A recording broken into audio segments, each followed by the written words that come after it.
Welcome. Today, we're not just talking about a movie plot. We are getting into a true cultural monolith. Right. A film where, the history, the production, the visual language, Mm-hmm. it all far outweighs the simple narrative. We're talking about Stanley Kubrick's 1980 masterpiece, The Shining. That's absolutely right. And our mission today is really to move past the simple summary of, Jack Torrance goes to a hotel and loses his mind. Yeah.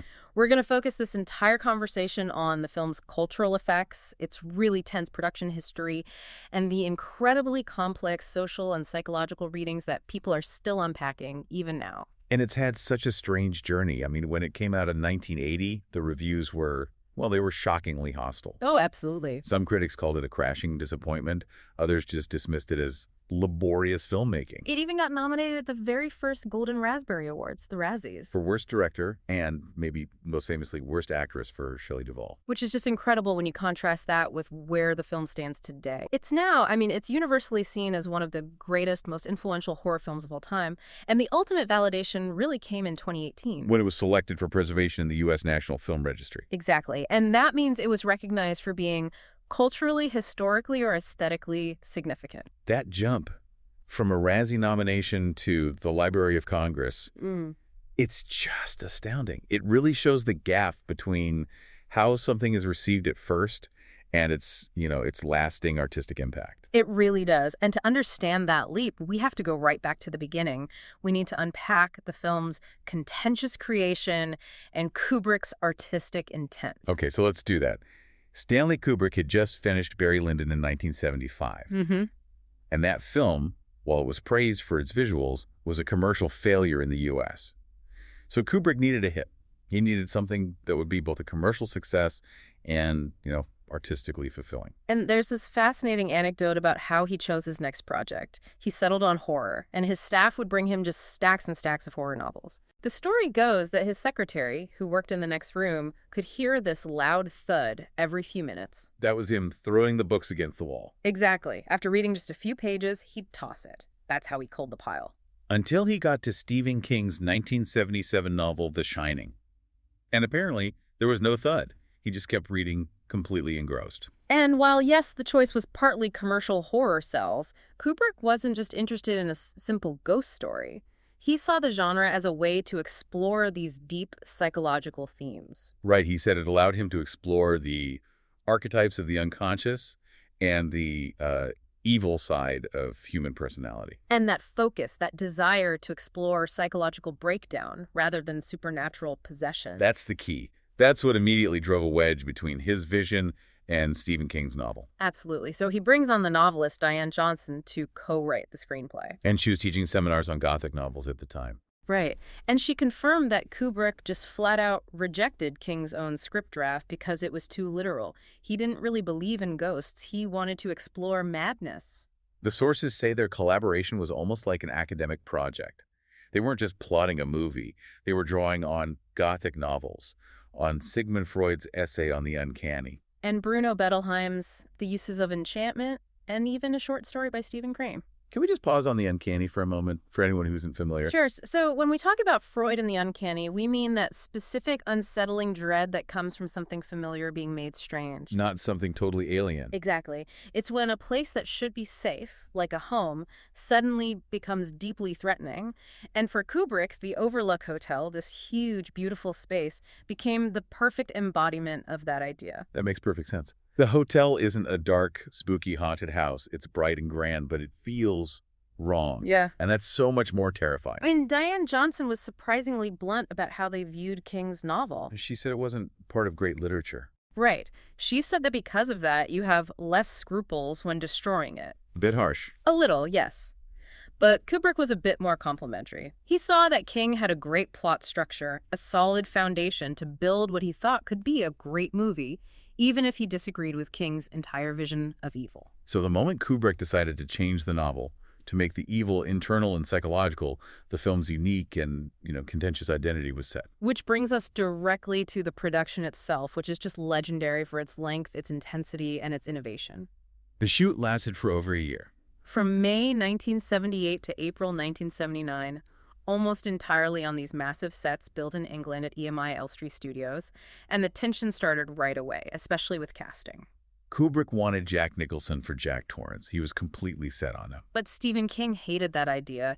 He argued it basically ruined the whole point of his novel before they even started filming. King's logic was that Nicholson, fresh off One Flew Over the Cuckoo's Nest, was already seen as unstable by the audience. Exactly. King wanted an everyman. He wanted someone you could believe was a normal guy who was gradually corrupted by the hotel. But Kubrick got his way. He said the lead actor was not negotiable, and that one decision really shifted the film's entire focus toward madness from the very beginning. And then there was the casting of Shelley Duvall as Wendy Torrance. King was even more critical of that choice. He called it absolutely grotesque. And what Shelley Duvall went through on that set is maybe the hardest part of the film's history to talk about. It is. She said herself that Kubrick pushed her relentlessly to get the performance out of me that he wanted. She was isolated. She was arguing with him constantly. It was just extreme emotional pressure. You can see it so clearly in the documentary Making The Shining. Yeah, his daughter Vivian filmed it. And it's just deeply unsettling. You see Duvall under extreme stress, getting sick, and eventually collapsing from exhaustion. It's clear that Kubrick intentionally isolated her to get that raw, hysterical performance. And when you think about that, the fact that she was then nominated for a Razzie for Worst Actress is just. It's incredibly unjust. It is. She was nominated for authentically portraying a woman in immense distress, a distress that was being caused in part by the filming process itself. Thankfully, there was a sort of reconciliation decades later. There was. In 2022, the Razzie Committee officially rescinded her nomination.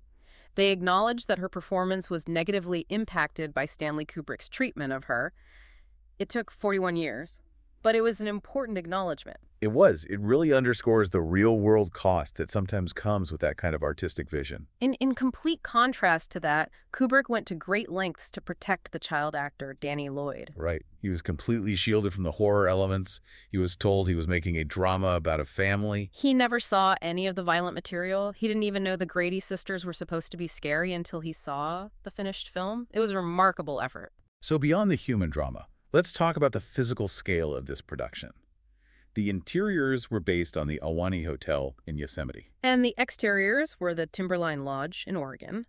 But the sets they built at Elstree were just monumental. They built a full, life-size exterior facade of the Overlook. It was the largest set ever built there at the time. And things didn't always go smoothly. There was a big fire in February 1979. That's right. The Colorado Lounge set, that huge, iconic room where Jack writes, was badly damaged. It caused major delays to an already very long schedule. But out of that challenging environment came this huge technical leap for filmmaking. The use of the Steadicam. Yes, The Shining was one of the very first films to use it. Garrett Brown, the inventor, was on set for weeks. And he realized pretty quickly that on these enormous sets, the Steadicam could do more than just smooth action shots. He actually developed a new two-handed technique specifically for this film to navigate those long corridors. It meant the camera could move in ways that were impossible before without laying down tons of track for a dolly. And the result is one of the most famous shots in movie history. That low tracking shot following Danny on his big wheel? Yes, with the camera just inches off the floor. And you get that dramatic, unsettling sound change as the wheels go from the loud, echoing wood floors to the dead silence of the carpet. And that sound difference was totally intentional. The quiet of the carpet almost feels like something is being erased. And Kubrick, being Kubrick, even had a speedometer on the rig to make sure Danny's speed was exactly the same in every single take. That level of precision, it leads right into the legends about the number of retakes. It does, and the numbers really blur the line between perfectionism and, well, psychological pressure. The baseball bat scene where Wendy is backing away from Jack. 127 takes. 127 takes. And Guinness World Records actually cited another scene, the one where Halloran explains The Shining to Danny as having 148 takes. It's just astounding. It sounds less like a creative space and more like a factory. And one of the most famous moments in the film was an improvisation that almost got cut. Here's Johnny. Exactly. Jack Nicholson just threw it in, referencing Johnny Carson's introduction on The Tonight Show. But Kubrick was living in England. He had no idea what it meant and almost cut it because he didn't get the reference. It's amazing that it survived. So all of this precision, this control, it was all in service of building a world that you literally couldn't trust. Precisely, which moves us right into the hotel's symbolic construction. This is where the analysis gets really fascinating.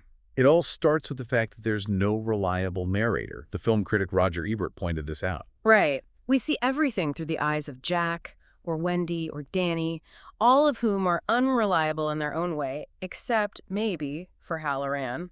So Ebert concluded that the film isn't really about ghosts in a literal sense. It's about madness and the energies it sets loose. And you see that reinforced visually over and over with the use of mirrors. That's right. Whenever Jack is talking to a ghost, whether it's Lloyd the bartender or Delbert Grady, he's almost always facing a mirror or some other reflective surface. There's a scholar, Tony Magistral, who wrote that this shows Jack is, in effect, talking to himself. The spirits aren't external forces. They're reflections of his own tortured mind. The hotel is attacking his identity from the inside out. And Kubrick intentionally leaves that ambiguity hanging until one very specific moment. Jack's escape from the locked storeroom. Exactly. Up until that point, you could maybe try to rationalize everything as a shared delusion. But when the ghostly butler, Delbert Grady, slides open the bolt from the outside, that's the moment the supernatural explanation becomes the only one that works. And that escape leads to the Grady paradox, which is one of the most interesting parts of the film's puzzle. It is. So early in the film, the hotel manager, Allman, tells Jack about the previous caretaker who murdered his family, and he calls him Charles Grady. But later, the ghostly butler Jack meets in the bathroom introduces himself as Delbert Grady. Right. So Charles and Delbert. The theory is that this isn't a mistake. They're two manifestations of the same entity. Delbert is the permanent, ghostly part of the hotel, and Charles was the human who was given the choice to join that murderous legacy. Which is a direct parallel to what happens to Jack. Exactly. The man in that final 1921 photograph isn't exactly the Jack we know, but his face has been absorbed. He's become the man who has always been at the Overlook. The tragedy is that he chose to give in. So the hotel is designed to make you question reality. And it's not just through characters. The physical building itself is designed to be unreliable. Yes. This is so important. The sets were intentionally built with spatial anomalies. And the executive producer, Jan Harlan, confirmed this was deliberate. Absolutely. There are windows and offices that should be in the middle of the building. There are doorways that lead nowhere. The huge ballrooms physically could not fit inside the hotel's exterior. So why build a set that's physically impossible? Harlan's explanation was simple. He said, "It's a ghost movie. It's not supposed to make sense." The building itself mirrors Jack's mind. It's grand but claustrophobic. It looks organized, but it's completely illogical. The space itself is an active participant in his breakdown. It's the ultimate uncanny valley. And all of these ambiguities, all of this intentional confusion, it paved the way for all the deep subtextual readings of the film. Which brings us to the next section. What historical traumas is this impossible hotel trying to contain? Right. The most prominent theory, the one that's most widely discussed, is that the film is an allegory for the genocide of Native Americans. This was first really popularized by a reporter named Bill Blakemore. And he argued that the film is just filled with these indirect references to America's violent past. The horror isn't just about one family, it's about a nation's unacknowledged history. And the visual clues are everywhere once you start looking. Ullman literally says the hotel was built on an Indian burial ground. You see Amerindian logos on baking powder cans in the pantry, and the hotel is decorated with Native American artwork and textiles everywhere. And the violence reinforces it. When Jack kills Halloran, Halloran's body falls onto a large rug with a very distinct Native American design. The murder takes place, quite literally, on top of a symbol of the people who were displaced. Blakemore even interprets the wave of blood from the elevator as the blood of the Indians, finally bursting forth from the burial ground. And he sees the date on that final photograph, July 4th, 1921, as deeply ironic. Independence Day marks the moment Jack becomes the embodiment of the men who committed those massacres. Some critics have taken that even further, reading it's an allegory for American imperialism in general. Right. John Capo pointed to Jack's reference to Rudyard Kipling's poem, The White Man's Burden, which was a justification for colonialism. Jack sees his role as caretaker as a kind of burden, tying his personal failure into this larger theme of imperial entitlement. But the readings don't stop with American history. There's a much more controversial theory from the historian Jeffrey Cox. Yes, he argues that Kubrick coded his concerns about the Holocaust into the film. That feels like a huge leap. What's the evidence for that? Well, Cox argues that Kubrick's Jewish heritage and his lifelong preoccupation with the Holocaust inform all of his work. And in The Shining, He sees it in the sense of historical inevitability and the focus on how evil manifests in ordinary people under pressure. And he points to the music. He does. Specifically, Kubrick's use of music by the Polish composer Krzysztof Penderecki. A piece called The Awakening of Jacob is used during some of the most horrific visions. And that music has its own historical weight. Exactly. Cox ties its dissonant, chaotic sound to post-war European trauma. He believes it acts as a kind of subtle code, reinforcing this theme of unimaginable historical horror contained within a civilized place. And Diane Johnson, the co-screenwriter, commented on this. She did. She was cautious about the specific Holocaust theory, but she did say that Kubrick's general concern with historical violence might have subconsciously influenced the decision to place the hotel on a Native American burial ground. So, connecting two different historical traumas. So the hotel becomes this container for all of this dark history. It does. And beyond the politics, the set dressing itself is filled with specific artistic allusions. A lot of Canadian art, surprisingly. A huge amount. Paintings by the group of 7 artists like A.Y. Jackson and Lauren Harris. Their work often depicts the severe, isolated Canadian wilderness, which reinforces that feeling of remoteness. There's also Indigenous Canadian art. Yeah. Paintings by Norval Morrisseau. Yes, including the Great Earth Mother. And his presence as a powerful contemporary Indigenous artist in this old-fashioned hotel is really significant. And then there are the controversial portraits by Dorothy Oxborough. Right. She painted portraits of children from the Stoney Nakoda people. And her work has been criticized for being, culturally insensitive. So placing those specific problematic portraits in the hotel reinforces the idea that the Overlook doesn't just sit on a burial ground. It actively exploits the imagery of the people it displaced as decoration. The whole hotel is a museum of these complex, conflicting narratives, which is what makes it so endlessly debatable. And that brings us to its enduring legacy and cultural influence. And we have to start back with Stephen King. His opinion is still the elephant in the room. He held on to his criticisms for decades. He felt Kubrick treated the characters like insects. Right. He famously said the film came from a man who thinks too much and feels too little. He felt Kubrick missed the emotional core of his story. For King, the evil was external. The hotel was a genuinely supernatural force that possessed a decent man. Whereas in Kubrick's film, the evil is internal. It's Jack's pre-existing madness, just amplified by the isolation. King also hated what Kubrick did with Wendy. He saw his Wendy as a strong woman fighting for her family. While he felt Kubrick's Wendy was, in his words, just there to scream and be stupid. Despite all of King's very valid criticisms, though, the film's visual power was just undeniable. It burned these images into our collective culture. Oh, completely. You just have to say the words, the Grady Girls, the Elevator of Blood, Redrum. And here's Johnny. That image of Jack's face through the door is just indelible. And the parodies and homages are everywhere. The Simpsons episode The Shinning is a classic. Homer typing, "no TV and no beer" make Homer go crazy. The influences in serious drama, too. Vince Gilligan, who created Breaking Bad and Better Call Saul, is a huge Kubrick fan. You can see it all over his work. The Salamanca twins in Breaking Bad are directly modeled on the Grady sisters. He saw Walter White's descent into darkness as a parallel to Jack Torrance's. And then you have Steven Spielberg, a friend of Kubrick's, who paid this huge tribute in Ready Player One. A loving shot-for-shot recreation of the Overlook. He treated it like a piece of cinematic history that needed to be preserved. The influence is everywhere.